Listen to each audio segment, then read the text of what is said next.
This interview is brought to you by Burn Up Coaching and the 21-Day Challenge. If you're an entrepreneur, high achiever, influencer, and you feel like you got a lot of things really going well for you, but you're just not tapped into that soul purpose, that aliveness, that enthusiasm, that love of your life, then the 21-Day Challenge helps you get crystal clear on what is standing in the way of you experiencing that dream life as your reality right now. And you'll take massive action on that for 21 days, and after that, you will be in huge momentum achieving your biggest dreams and goals. So if you're interested and ready for your 21-day challenge, send me a message, chris@beyourgps.com, or message me on Facebook, and I would love to hear from you and hear how you're growing into your GPS. Next up is the iTunes review of the week. It's by Chad G89. Chad says, inspiring. Chris is bold with what he's doing in his 12-hour marathon, and he's absolutely brilliant with what he teaches. This show has really great advice on how to better ourselves so we can better our lives. I'm excited to learn more. Thanks so much, Chad, for leaving that review for us. If you want to give us a review, go to beyourgps.com/iTunes, and you can give us a review on our iTunes store, or you can search Becoming Your Greatest Possible Self on iTunes and find us like that and give us a review there. Thanks so much in advance for doing that. Now, we're going to be moving into this interview with Misty in just a second here, talking about authenticity and creating the life you really want, and it's going to be an amazing conversation. And just right now, I want to remind you again that the biggest value in life comes from sticking through all the way till the end. Like when you start a project, oh my gosh, you're on fire, life is amazing, and at some point along the project, you might feel like the interest, the passion is fizzling out, and you got to just do the work. You got to keep doing the work to get to the end, to get to the completion, the result. So I want to encourage you to finish. Always focus on finishing the things that you start. Focus on finishing the result, the vision, what it's like now that you're living your vision. And specifically in this interview and every interview that you listen to, I want to encourage you to stay through all the way till the end because you had a reason to start it. And I want you to find that gold nugget that's going to change your life forever. And I have a feeling that Misty is going to be sharing a lot of them because she has a powerful journey. She's overcame some serious things and totally breaking out into her greatest possible self. So make sure you stay tuned. And if you know someone who can value this kind of conversation, definitely share this episode with them so they can get the value. Okay. So we're going to read Misty's intro and then bring her on. Get a pen, get a paper handy so you can take notes and really master this conversation that we're bringing to you, okay?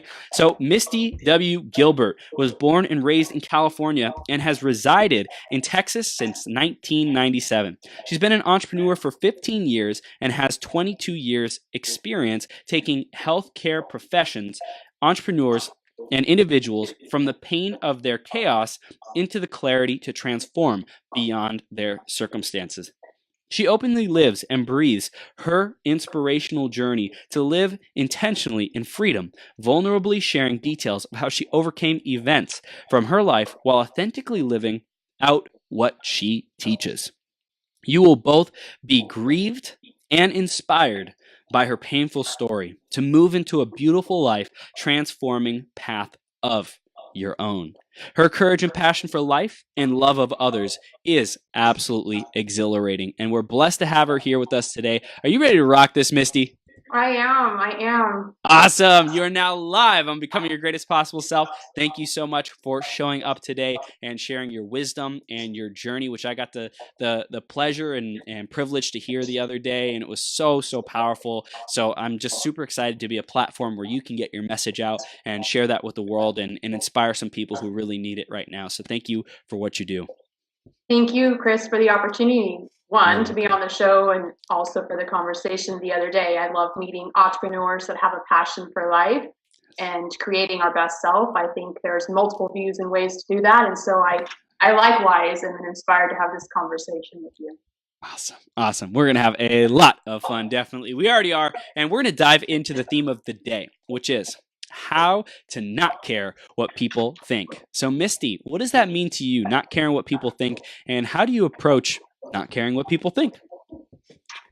Well, I think part of the approach to not caring what people think is first you have to know your core values and what's important to you. Oh, yeah. If you don't know what you stand for, you don't know what you believe in, you don't know what you're willing to fight for, anybody's opinion is going to throw you all over the map. So you've got to have something that you're grounded into, and that's not just in business, that's in a personal level also. Yeah. That will bleed into at times that you are vulnerable and share something on social media and get attacked for it. For instance, last night in my vlog, somebody commented, "Stop bragging about your money and stop bragging about everything." You know, in their mind, I was bragging and sharing a course that I'm teaching. Right. So we have to be able to step back and go, this is their perception of us, and look at, is this something that really has truth to it? Or is this something that is simply their opinion and let it go? If there's something that they can share, to me, in my perspective, if there's something they can share that will help me be a better person, and I can take that criticism to a level to be a better leader, to be a better friend, to be a better client, strategic business partner, then I want that. But if it's simply somebody just attacking me because they're having pain and agony, I need to let that go and not let that tear me up. Yeah, 100%. What I hear is, if you are bringing up in people their own insecurities, their own fears about themselves, their own, triggers, like, because I think if people are complaining or, trolling or different stuff like that about others, they're seeing people shine or do something that deep inside they wish that they were doing or being or having in themselves, So I think some people probably wish, like, man, I wish I could brag about, how much money I have because I wish I had that much money. Or I wish I could brag about how much money I have because I feel like I don't have a voice and I feel like I'm not self-expressed. I feel like nobody cares about what I really have to say, So I think it's so fascinating how when you're standing in your truth and you're being like a powerful stand for it, you're going to be polarizing. You're going to push away people who don't align with what you believe in and your values. And that's great because we don't have time or space to really pay attention to those people. We want to pay attention to the people who want to hear the message, who want to grow, who want to become their greatest possible self. So I love that, Misty. Well, two thoughts on what you just said. One, Trent Shelton says the mere fact that they're following you means that they're just confused haters. And so, he's like, if they're a true hater, they don't want to be in your world, they don't want to be in your space, and they don't give a damn what you're having to say, right?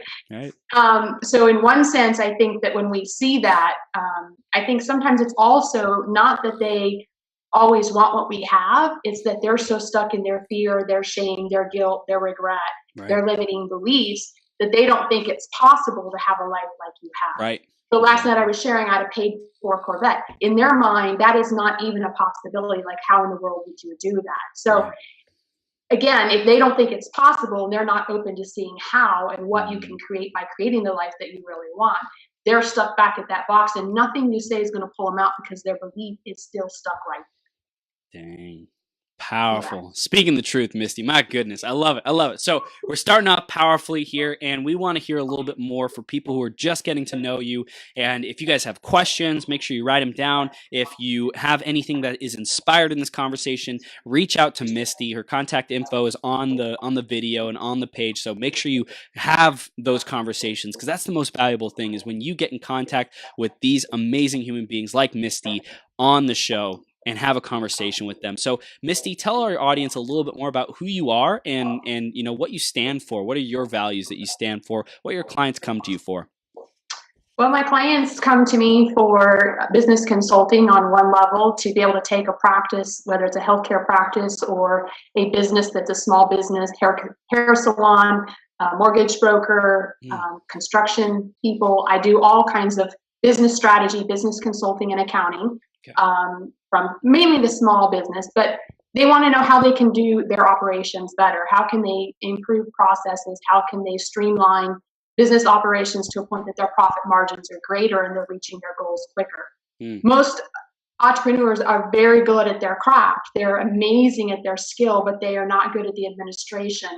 And I find in my 22 years in the industry, 15 years as an entrepreneur, that 90% of business owners do not live in alignment with their core values. So their mission statement may say, we teach you, or we provide excellent service, or we believe in honesty, or whatever their mission statement is. But if you were to evaluate how are they treating their team, how are they treating their customers beyond the fluff of that statement on the wall or on their website, Mm-hmm. is it who they live and breathe every waking moment?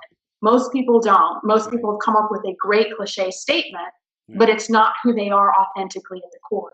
So I help them evaluate, how does the customer perceive them, and how do they carry that message over to their team so their team feels loved and respected and wanted and appreciated and valued, and that their opinion matters and that their ideas matter and that they bring and make a difference to the business. And they're not just a number and another person in circle.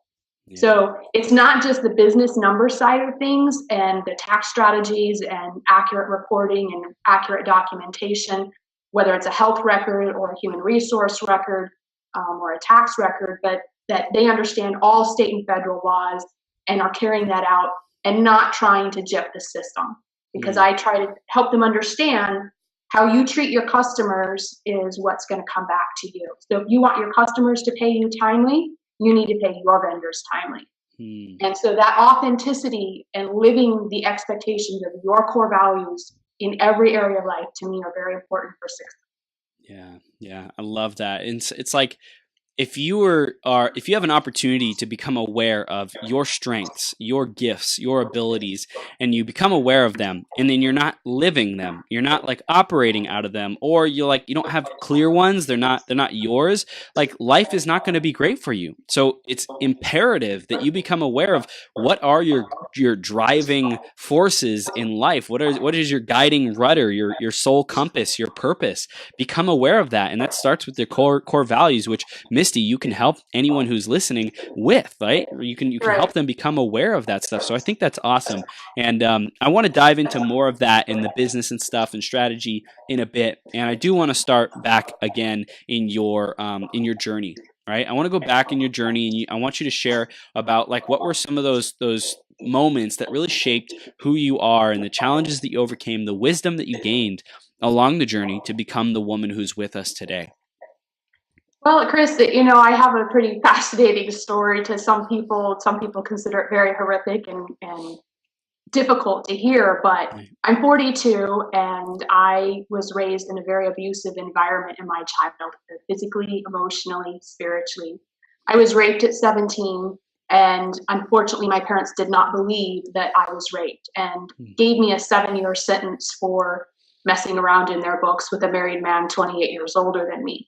And that 7-year sentence included changes to my complete environment in the home. Things I was allowed to do, food I was allowed to eat, places where I could sleep, how I spent my time, how much of my time had to be working, going through AIDS testing every 6 months, wearing gloves in the kitchen because my parents were paranoid that I had AIDS and I was going to contaminate the family. So the number of things that they did to inflict pain intentionally on my life as a form of punishment, disassociate me from the family, not allow me to have my 18th birthday, take away my driver's license. This whole time frame was a time when I really dug into having to figure out, how am I going to stay strong when I know the truth? Because I'm never going to convince them otherwise. They have their mind made up, right? How am I going to not just utterly lose it? And every day, the battle inside my head was huge. The courage to continue to deal with my mom physically beating me, the ugly things that she said, the fear that she had that I was pregnant, all the things that happened during that time frame. I lived in that environment for 3.5 years following that sentence before leaving California and moving to Texas. But I would say that time frame really developed me as a person in realizing that every day I get to choose my response to life. Every day I get to choose what I focus on. I'm not saying I did it perfectly, because I harbored a lot of angst in my heart and mind towards my family, towards my parents, towards the guy that raped me. And it was a process over time. And I built walls for a while to really keep security around my heart. I wore a wedding band on my left hand for 16 years to keep men away. And side note, that doesn't, but it was a protection that I felt in control of my life. And I felt that I was not putting myself out there in a space I didn't want to be in. Now, somebody said to me, hey, Misty, what's your husband do for work, when they would meet me or whatever? And I would point to the ring and I would say, it's not real, it's fake. And I would just go right on like it was everyday normal. I wouldn't answer the question why I was wearing one. I just said I don't have one, because I didn't want to be vulnerable. And so when you talk about core values and things, I eventually came to realize that this wasn't who I wanted to be. This is not the image I wanted to portray. And I wanted to fix the pain inside of me that was keeping those walls away from relationships with other people. Because if you can't open up and be authentic and be vulnerable about your childhood, and side note, I left out, the reason I kept all that a secret is because my mother said if I ever shared what went on in my childhood, I'd be physically killed. So I lived in extreme fear for a long time. And in 2013, a client of mine hit me in the head twice. That incident was what actually prompted me to go get counseling and to work through all the angst I was feeling, because it took me to my childhood and made me have nightmares and sent me into a zone for 6 weeks when I didn't want to eat, I didn't want to work, I didn't want to sleep, I couldn't do anything. I was so dealing with so much pain because of how it took me back a good 20 years. Yeah. But that process allowed me to share my story for the first time with my counselor, and then started working with mentors and coaches. In the last 4 years of my life have dramatically changed. Yeah. Dramatically changed. Oh my gosh, that's incredible. So like you went through this period of time in your life where like you got raped and your parents blamed it on you, and like you had to go through your house feeling like you didn't belong, feeling like you were wrong, feeling like you were the like so much shame, so much shame about like what happened, about a circumstance, about a thing. And all the while you had to build yourself up and say, hey, it's like what did you tell yourself in those times, like to well, get I mean, yourself my mom, she said, I gave you the birth name of Misty. You're no longer now my firstborn beautiful daughter. I'm going to call you Ethel.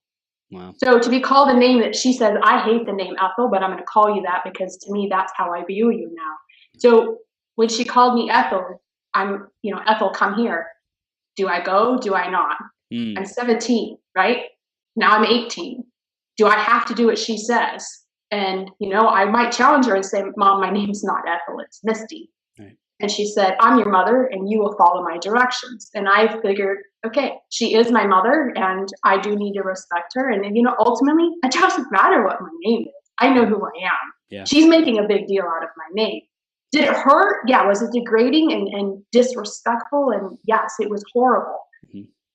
But things that she did, it was to try to keep me suppressed. And so the challenge that you asked is, what did I do to tell myself? I made daily goals to get through the day. I was not thinking about the week. I was not thinking about the year. I was thinking about the day. How am I going to survive today to deal with my mom's anger towards me, her hatred towards me, the belittling and the disowning from the family.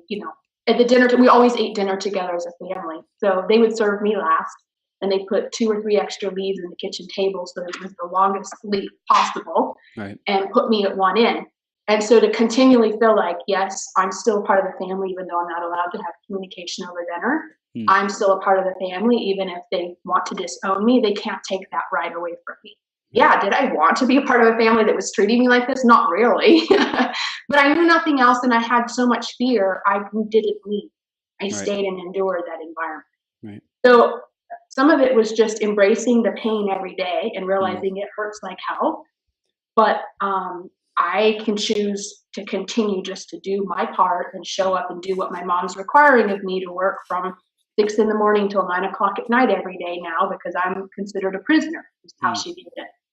And so realizing that things get dealt to you in life, cards get dealt to you, you don't get to choose your hand, but you get to choose how you play it. And so that was my response, was I am going to choose to show up every day and continue to do what she's asking of me, no matter how hard or difficult it gets.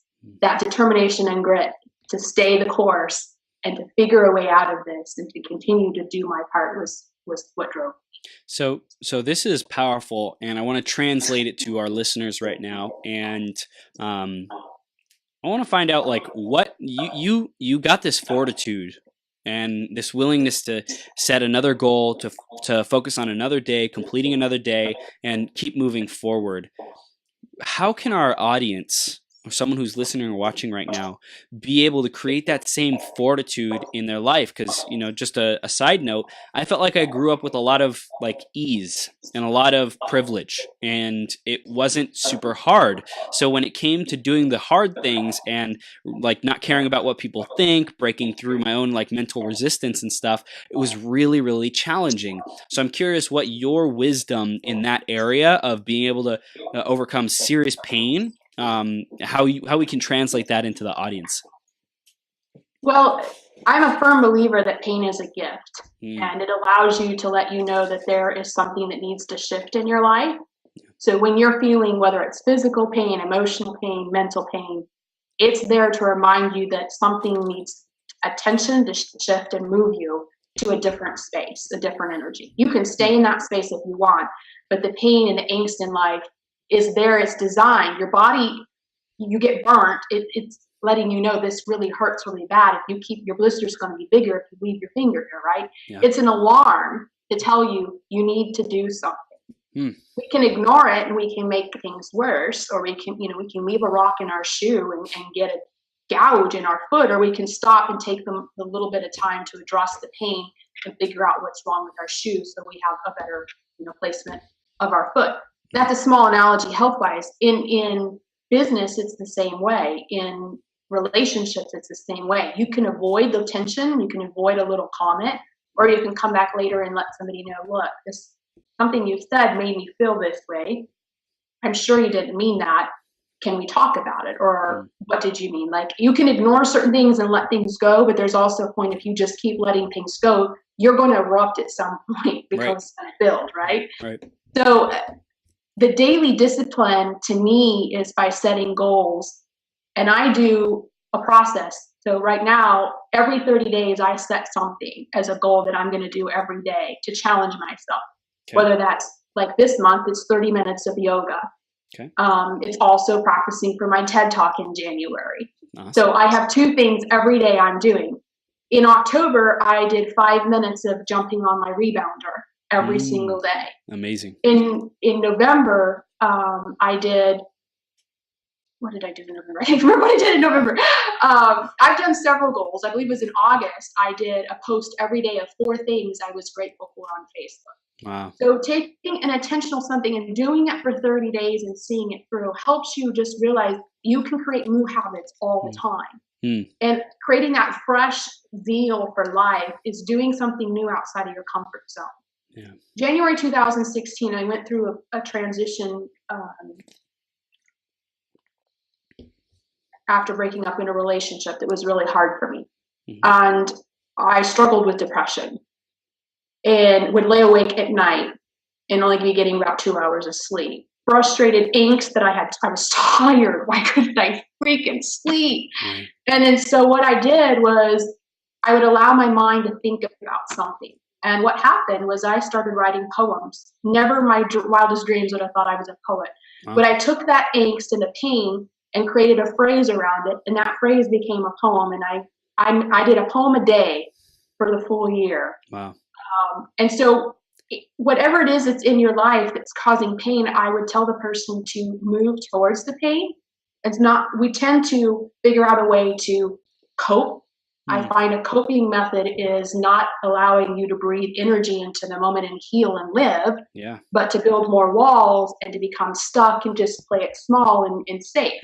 So whether it's a financial pain, whether it's a relationship pain, figure out what is something. We've seen these posts on Facebook, like that guy that takes his wife over the threshold every night before he goes to bed. She has cancer. And, their relationship changes in 30 days. I'm probably paraphrasing it too much, but you get the idea. Do something for 30 days. Okay. And then some people say, well, that's too much. I can't do a 30-day. Then I would say plan a week. Plan a week of something for 7 days that you're going to do consistently. And then then play the mind game. You're going to do it a second week. And then you're going to do it a third week. And then you're going to do it a fourth week. And before long, that's 28 days. You add 2 more days to it, you've done 30 days, right? Yeah. It's kind of like I tell people, what would you do with a child when they're learning to walk? You make them take steps towards you one at a time, and Yeah. eventually you let go, and you know they're going to fall flat on their face. Right. But you know they have to do that to get to the next point. So same thing with us. If you miss day 11, okay, start back up with day 12. Yeah. Yeah. Yeah, I love it. I love it. And specifically moving towards the pain, right? We're taught to avoid pain. We're taught to, oh, it's dangerous. Don't go near it. And it's like the pain has been linked with fear. A lot of people fear pain. A lot of people, these are fears. Like pain is, fear is just it's a perception. It's an anticipation of pain, of something going wrong, right? And I think if we confront that on a daily basis, that's huge. That'll make such a big difference for us. And I know we have influencers and entrepreneurs in the audience. So I'm curious in terms of sales, right? If people have a resistance to sales, and today we're talking about how to not care what people think, what would you recommend as one of these 30-day exercises to break through a fear of sales or conversations or asking for the money or something like that? What would you recommend to break through that? Funny you would ask that question because I'm working through that right now. Love it. I wouldn't say that I'm a fan of sales, but as we all know, all of us are in sales. There's not one of us that aren't. Okay, you may not be the sales marketing manager, but you're still in sales. As a president of 2 organizations, obviously I'm in sales. Yeah. However, there's an approach to sales, I think, that creates a connection in a relationship. And I try to approach it in the way that I would like to be approached, right? Anytime that we get all in somebody's face and are demanding, we're never creating a connection. So to me, sales begins with what are the areas in the process that you're looking at in sales? Some is phone call, some is social media, some is face-to-face, some may be direct mail marketing, some may be an email campaign, some may be meeting with strategic business partners. Those are the people I refer to that are in your sphere that you would refer to. So for me, that would be financial advisors, CPAs, mortgage brokers who deal with people in a financial situation, entrepreneur associations. Those are my strategic business partners. And even technology, guys that repair computers, those kinds of things. I approach doing a little bit of it every day on all of it. Instead of taking all day to make phone calls, all day to do email marketing, all day to, unless that works better for you and that's your sweet spot. But I find none of us want to tackle that amount of a big piece of cheese in front of us, right? Cheese.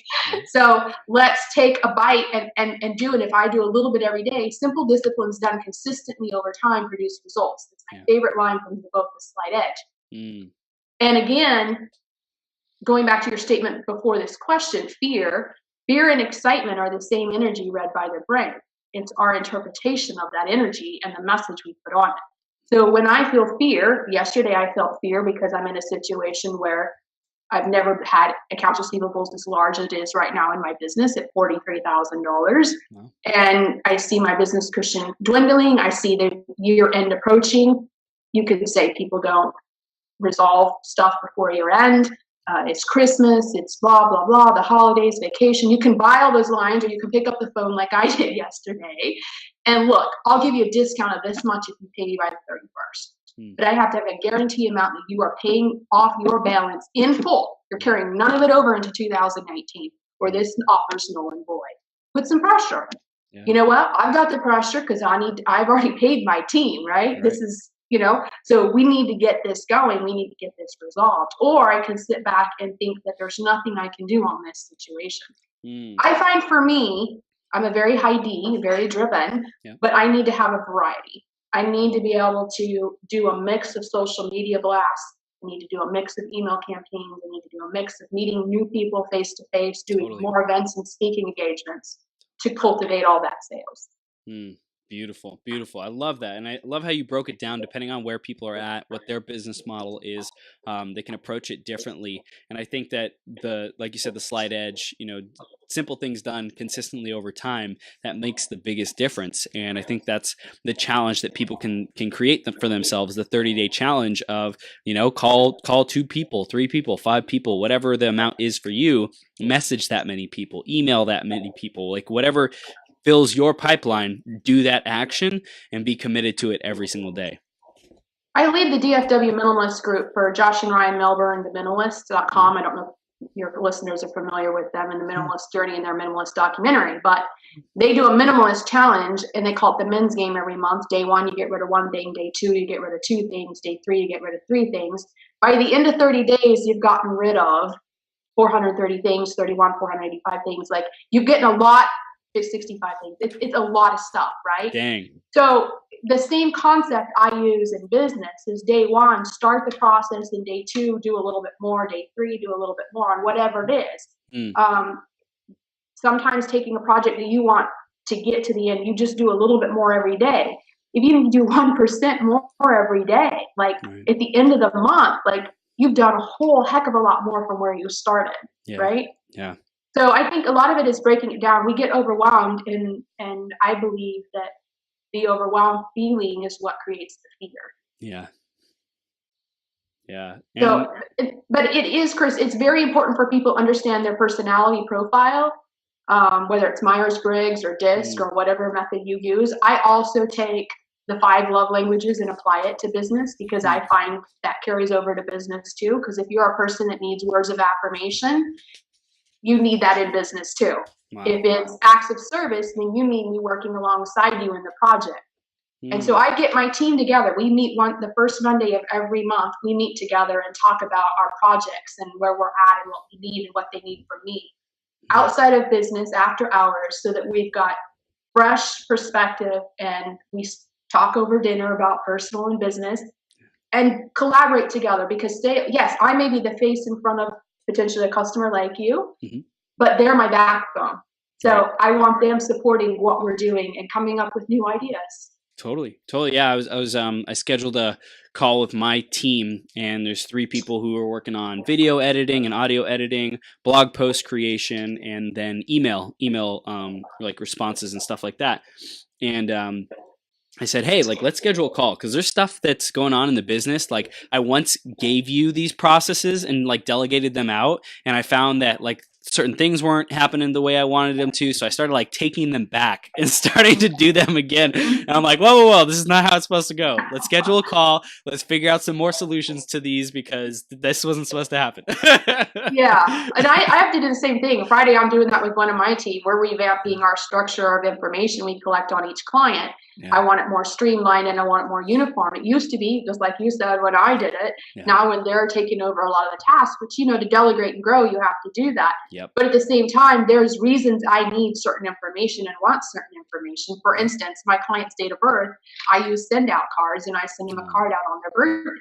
So if don't have my client's date of birth and they're not, say, a healthcare client, when I'm going to have that in a packet of information with credentialing or something else, then I need that information. So there's a lot of things, but I find for me, just to clarify, when they understand my why behind it, why I need this, why I want it, they're more apt to follow through and see, what needs to be done. But for me, I'm a very goal-oriented person, Chris. So to break it down for somebody who's not a goal-oriented person, not a task person, I would encourage them to start with something small and put it on their calendar. I say you have to have white space in your calendar each week for planning, which means white space is nothing. No appointments, no Facebook, no emails. It's white space where you plan your week and you work your plan. Rob Thomas teaches it where he starts it on Sunday for his week, and he does it backwards. He starts it next Sunday and works backwards what the week's going to look like. There's a million methods out there, whether you use Brendan Burchard or you use Dale Carnegie's method or you use Tony Robbins. Like, there's a ton of great personal growth development people to follow. Yeah. I've incorporated several into my lifestyle. And I continue to adapt and change as I learn new ways to do things. Yeah, I love it. And I think it also goes into what is our strengths and what are our gifts. I know that's one thing we wanted to talk about. It's like, what are our values? What are our drivers? And how do we operate in those even more? And you mentioned like a couple different tests that we can take, like love languages and DISC and stuff like that. So what else do we need to know about really operating out of our gifts and being aligned with that so that we can take actions like these of, planning our week and have it work and have it fulfill on our vision versus just feeling like more busy work or judging ourselves and, shooting ourselves in the foot and self-sabotaging and all that kind of stuff. Like, where do we really start with understanding ourselves so that we can be successful in achieving our dreams? Well, for me, I think some of those tests are a great foundation, whether it's, like you listed, the DISC profile, Myers-Briggs, 5 love languages, strength finders. I think other tests, even like a basic typing test, let you know how fast you're on the keyboard, how good you are at certain processes. All those things give you a basic framework, but they don't address the heart and the inner world, right? And to me, that comes by figuring out who are you and who do you want to be. I did an exercise in 2004 in a program called Live Big in Salt Lake City. And that's where I came up with my personal brand being, I am courageous, I am generous, and I am loving. In that 3 phrase, I teach my coaching clients to pick one for themselves. Because whoever you say you are, you will become that. So if you say, I am courageous, I am generous, I am loving, I will become that because I recite that. And I say it at the end of my blogs on Facebook. And I reinforce that message. I've taken it deeper into that's me personally, but now my business. What is my business and how does my business brand show up? And I have a phrase for my business too. And I have my team a part of that picture because that's how I want to be known. Yeah. What I would encourage though is we're human beings. We do make mistakes. We do self-sabotage. We do have bad days. So when you find yourself out of alignment with your core values, I would spend time thinking about what happened and what would you rather happened. And if you were to recreate it in your ideal world, what would it look like? And then focus on making that change because it's the constant reminder pushing you back is like the physical exercise. You go to the gym, you do the repetitions over and over. Everybody says, in order to create different results, you can't do the same thing over and over because that's the definition of insanity. But we go to the gym every day and we do the same thing over and over and we do create different results. So it's what kind of results are you creating? Are they good habits? Are they bad habits? Is your heart in it? Are you doing it because society tells you? Are you living behind a mask in the front to the world? They see you on the street, they see one thing, but if they were to see you in your house, you're a different person. Are you really behind the doors? And that passion of mine comes from my childhood because my mother, portrayed to church group and friends that we had we were most submissive children, sweet, kind, whatever. Right. It was utter chaos inside, right? So that alignment, I find too, creates the tension in people, and they're not able to progress in relationships and business when they aren't living who they say they want to be. So it's like, first we have to understand who we are, and if we're not doing that, then that's going to create disharmony. It's going to create negative impact. It's going to create like even the pain, like when we have that pain in our body, it's like, hey, we're not doing it right. We're not in alignment with what we're supposed to be doing, how we're supposed to be treating our body, what we're supposed to be nourishing ourselves with, stretching, yoga, all these things, right? So it's like, first we got to figure out who do we want to be, and then we start looking at, hey, what are the things that are in the way of me being a healthy, vibrant human being? Well, I have this pain. Okay, well, let's like dig into that. Let's find out what's causing that. Is it emotional? Is it physical? Is it, and whatever it might be. It's just, I think it's switching from being a reactionary mindset to being a proactive, curious explorer of what fulfills us and what's important to us and what's going to help us get there. Yeah, I say it a little differently than you do, reactionary, but it's the same thing. I say we're an emotional driven society. We don't drive with a vision. We drive off of our emotion. Emotions are good, but emotions can't be the thing that drives your vision. I tell people, do a brain dump. Make a list of everything you do not like in your life. All the angst, all the hatred, all the frustration, all the not going good. Get it out of you. Quit leaving it inside of you. Get it out. And then throw that list away. Like, burn it, trash it, shred it, get rid of it. And now start from a space, what do you really want for your life? Make a list of all the things, you've got 3 weeks left to 2018. What do you want to create? And what in 2019 do you want to create? And focus. For the last 3 years, I've created a word every year. This year, my word was brave. And last year, my word was simplicity. And the year before was permission. Wow. Permission happened through coaching. I didn't start the year picking a word is something I had evolved into. I've heard of this theory, and John Gordon teaches around it. There's a lot of great people that talk about starting your word with a word and having a theme. I was like, how can you pick a word? And the perfectionism in me couldn't. I know, right? The one word for the whole year. Yeah, like one word. Like, what if I pick the wrong word? But simplicity evolved permission evolved through my coaching with my coaches. Permission to give myself permission to do this, permission to do this, permission to fire clients that were no longer good for me, permission to change business practices, permission. It was blown away how it impacted my world and changed my life. So in 2017, I started the year and I'm like, my word this year is simplicity. I feel life is too messy. I feel it's too chaotic. I want it more streamlined. I want less stuff. I want to dig deeper into my minimalist journey.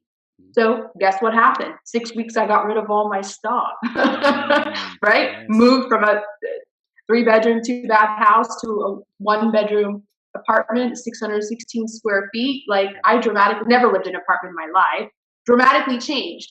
And then this year I picked the word brave and never would have imagined that I would have a client file bankruptcy and I would be arguing with the bankruptcy courts on what to do with the custodian of medical records and how to protect the providers, the 43 providers that worked there for 4 years. And that the last 30 days of my work would not be paid. My brave this year, like, has been off the charts, but has also grown me as a person, right? And so I say, pick a word and create a vision board. That's the other thing, Chris, I've done with my goals is put visions behind it. Little pieces of, I just print stuff off of the internet and put it on a vision board. I'll send you pictures if you want to see them, but putting pictures actually reinforces the vision and it keeps it in front of you. It's not just a list. I do handwritten lists. I'm very big about lists and writing because the mother of all learning is repetition. Yeah. So when you write it, you think it, you're hearing it, and you're writing it. And so you get more out of it. But the power of a word is huge. It really is. Oh my gosh. I love it. Yeah, my word this year was nurturing, right? It's the first year I've ever had a word, and I've totally felt like I've it's funny because I wanted a dynamic word, right? That could apply to all different areas of life. And I'm like, I can nurture myself, I can nurture my business, I can nurture my relationships, I can nurture my health, oh yeah, awesome, right? And I'm coming up to next year's word, and I'm like, what am I gonna choose? Nurturing was such a great word, and every time I shared it with people, they're like, ooh, that's so good. And I'm like, I want another epic word like that, So it's funny that we put that pressure on ourselves of oh, it has to be a great word, the perfect word. But it's no matter what we choose, it's going to be the perfect word anyways, our soul, our journey, it was meant to be focused on, even if it's the wrong word, right? We're going to learn some kind of lesson out of focusing our energy and our intention and even wonder, right? I wonder what it's like to be nurturing. I wonder what it's like to be simple. I wonder what it's like to have permission, right? These things, we get to step into them and expand our awareness. So it's just awesome. It's so incredible. But I think it becomes a great word when we, as you just said, intentionally embrace the word and embody it, right? Yes. Make it your screensaver with a word that twists and scrolls through, right? Do things that make you every day. I have it set as my alarm on my phone, my wake up call. So do it in a sense that, whether it's a 3x5 card hanging from your rearview mirror, put it places, remind yourself so that you're very focused about creating that in your environment, and you will. Yeah, 100%. I love that. And what great wisdom to share, going into 2019. And when this is going to be published, it'll probably be a couple weeks after the, first of the years, which is cool. And I think it's, we're live on Facebook now and later on. It's cool to check in with people, But some people get stuck. They get stuck in that fear, the shame, the guilt, regret cycle. So even if they don't start January 1 and they're listening to this January 15th, it's not too late to create your word. That's right. You're not lost anything. And if it ends up being April 15th that you're listening to this to, whenever it is, start then. That's what I tell people. Wake up every day with the intention to look at it as a chalkboard and you're wiping the slate clean. You get to start over today, and you get to create exactly what you want. exactly what you want.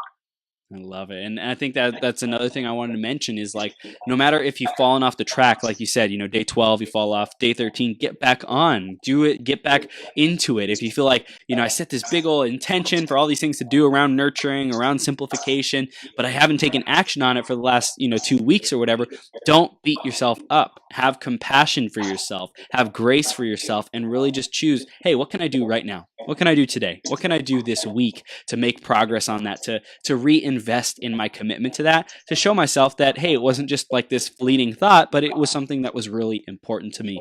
And I think that actions in alignment with our values, like committing to ourselves, keeping our word, trusting ourselves, integrity, like those are some of the most important actions that we can possibly take. Right. We generally, Chris, can't focus on more than 3 things at once. So even if you're a very disciplined, goal-oriented, driven person, you realistically can't do more than 3 at a time. So you have to prioritize what's important. But I would say when a person is struggling to find that word and that purpose and that intentionality, ask themselves the questions. We ask questions, we find answers. So Yes. What is important to me about nurturing? What is important about applying nurturing to my life? How do I feel nurturing would change me as a person? What do I want to accomplish by being more nurturing? And then when you answer those questions, you're able to step back and think about, okay, what are the tasks I want to do to create that nurturing environment? Yeah. Right? For me, it's, okay, great, Misty, you want to be brave. Like, I already think you're brave, one of my friends said. I was like, okay, well, I know I can do more, right? So for me, it was challenging myself to do some of those things that felt very scary. Asking a guy I dated before to date again, right? Wow. Doing those things I was told women aren't supposed to do from my upbringing and church group and everything that I was a part of. Stepping out of those things and being bold. Buying a Corvette. Girls aren't supposed to drive Corvettes. Those are, performance-based cars. They're luxury. They're not practical. Facing all those things that people say are wrong or there's a better way or whatever, and being who you are to the core in every aspect. Yeah. Wow. Amazing. So in terms of like authenticity, do you feel like there's anything that we really wanted to get to in this conversation? Because I know that's something that I love, the conversation of authenticity. I love diving into it. I love exploring it. And it really, I think it starts with those values, with understanding yourself and what's important to you so you can be authentic. And I just want to dive into a little bit more because I know it's a big part of you and what you represent. So tell us more.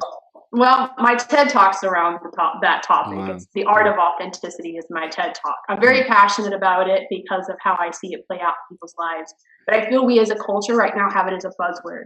And I don't like buzzwords, but at the same time, I know there's practical reality to authenticity. Right. You cannot have the creation of relationships that you want and the level of connection you want without authenticity. And to be authentic, you have to be congruent and in alignment to your core values and what's purposeful to you on all levels. Anytime you don't feel that, you're going to create a mask and you're going to feel you need to be something different. We're always, as a society, being judged by how we post on social media, how we show up at events. And so we, in the back of our mind, are always feeling like somewhere, somehow, maybe we're not authentic. We're not authentic. And when you look at yourself and go, I'm going to remove the mask and I'm going to be me and do it intentionally. And I'm going to share a couple examples with you. I got kicked off a nonprofit board because I used the F-bomb on social media. In their vision, that was out of alignment with what they wanted. They appreciate me as a person. They think I've got great content, but because I put that on my personal page, not their business page, my personal page, they no longer could have me serve as a board member. We have to, as a society, stand up and go, thank you for letting me know. I appreciate that. And I'm going to part ways with you. Did it hurt? Yes. Would I still like to be involved with that nonprofit? I would. But I'm not Gary Vee where I'm using it every other sentence. But at the same time, it is in my world. Yeah. And if I think that I can't show up and be what happens in my own home because you're going to have a problem with it, now we've already created a level of a break in the relationship because I'm not being authentic, right? You can take it further to the Me Too movement. We say we want people to come forward with their story. We want you to share who you are, what you've been through. We want to hear, we want to validate you. And the minute they do, we're questioning whether it's a true story and what's their intention and what's their motive and why are they coming out now and la la la la.